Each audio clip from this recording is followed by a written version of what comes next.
Привет, друзья! Добро пожаловать на мой канал! В этом видео я покажу вам, как сделать вот такую камуфляжную заливку на пряниках в технике по-мокрому. Видео подойдет для начинающих. Ставьте лайк, подписывайтесь, приятного просмотра! Пряники я испекла заранее, и для начала делаю на них контур черной глазурью. Контур можно сделать глазурью коричневого цвета или одного из цветов камуфляжа, например. Более подробно о том, как сделать контур на прянике, можно посмотреть в моем видео про базовую заливку пряников. Ссылка на видео сейчас появилась в правом верхнем углу экрана.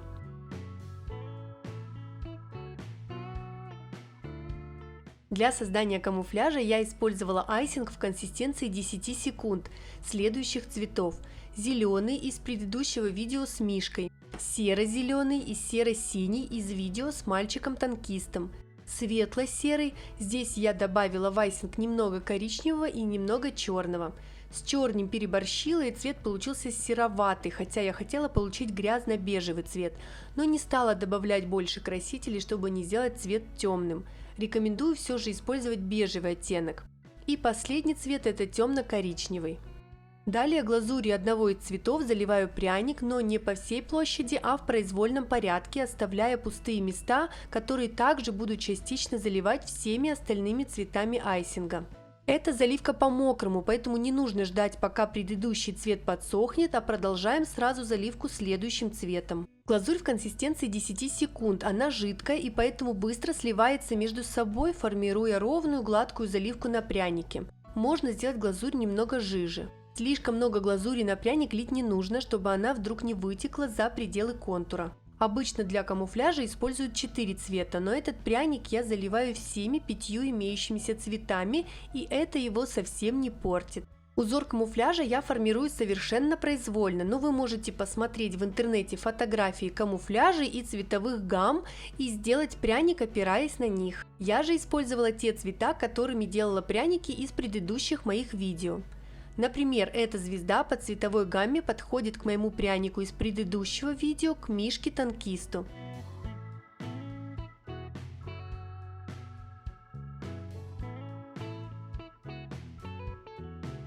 Следующий пряник я делаю глазурью тех цветов, которые я использовала для создания пряника мальчика-танкиста, тоже из моего видео. Все эти видео вы можете найти у меня на канале, также ссылки будут в описании. Таким образом, все эти звезды в одной цветовой гамме с предыдущими моими пряниками, и из них я составлю подарочные наборы. Вы можете выбрать подходящие для ваших пряников цвета и составить свои наборы. А также на этих звездах я сделаю надписи, которые покажу вам в следующем видео, не пропустите. Пряники после заливки я отправила сушиться в духовку на минимальную температуру с включенной конвекцией и открытой дверцей, чтобы они были глянцевые. Сушились они там примерно 30-50 минут. До полного высыхания я их оставила на столе на ночь, как обычно. Таким образом можно залить не только звезды, можно так окрасить цифры, например, 23 февраля, танки, самолеты, наборы инструментов, бабочки и рубашки. Это мои старые пряники, сейчас вы видели. А также хочу заметить, хоть глазурь и жидкая, но работать нужно достаточно быстро, так как сейчас в период отопления она быстро сохнет, по крайней мере у меня.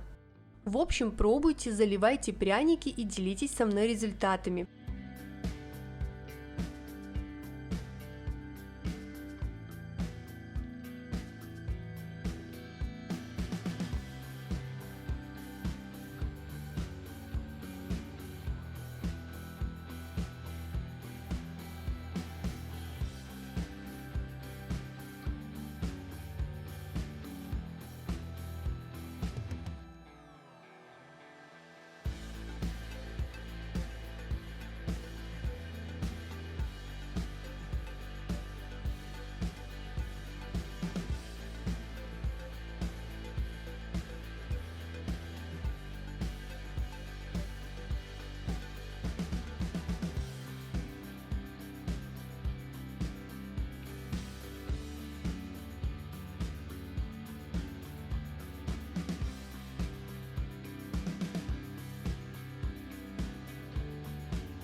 Вот такие пряники у меня получились, гладкие, красивые, глянцевые. В следующем видео покажу, как делаю на них надписи. Благодарю вас за просмотр, надеюсь, видео понравилось и окажется полезным для вас. Не забывайте отмечать меня в инстаграме и делиться своими результатами. Подписывайтесь на мой канал и на инстаграм. Впереди еще много интересного. Всего вам доброго!